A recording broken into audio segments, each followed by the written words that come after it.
enfants? Ils ont entre 8 et 21 ans et ils sont de plus en plus nombreux à quitter le doux cocon familial pour partir le temps de quelques jours vers d'autres horizons.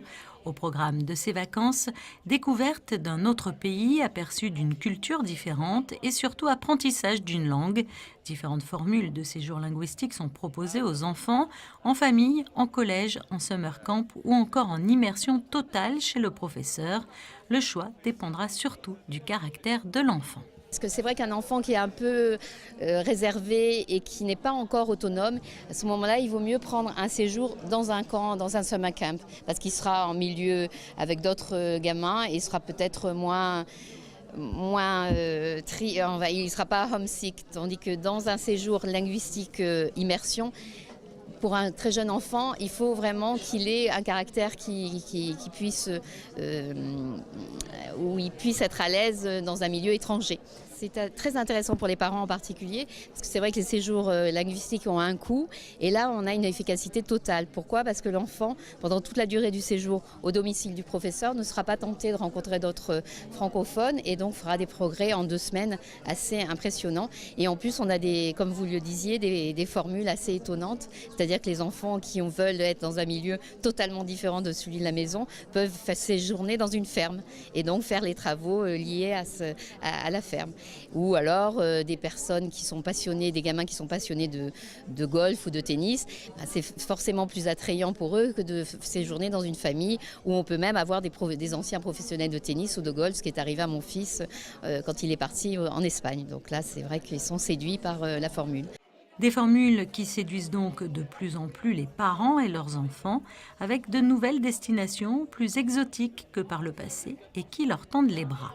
Les nouveaux choix tiennent bien sûr au fait que les jeunes maintenant sont décideurs et veulent des destinations beaucoup plus exotiques qu'avant. Alors avant on était sur l'Angleterre, l'Irlande, Malte et les États-Unis, ce qui paraissait loin à l'époque.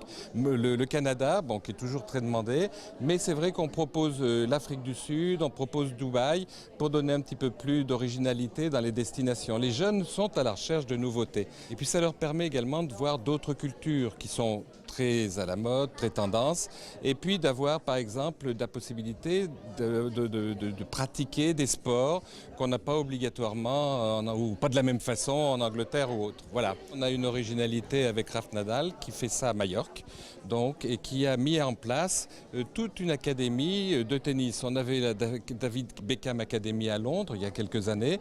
Maintenant aussi pour le tennis, on va dans des destinations qui étaient plutôt prévu pour le tourisme de grande masse, mais on associe là encore les deux. Alors les cours d'espagnol, les cours de tennis et puis la découverte d'un pays original. Et si les enfants sont attirés vers ces différentes formules, les plus grands sont eux aussi sous le charme, se laissant tenter par ce genre d'expérience.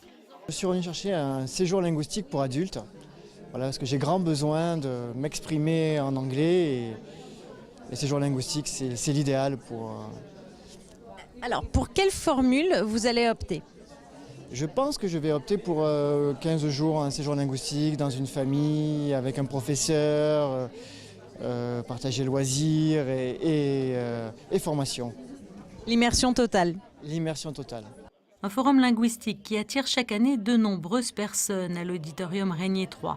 Le professionnalisme des organisateurs de séjours éducatifs et linguistiques, la qualité et la sécurité des offres proposées, faisant de ce forum un rendez-vous incontournable.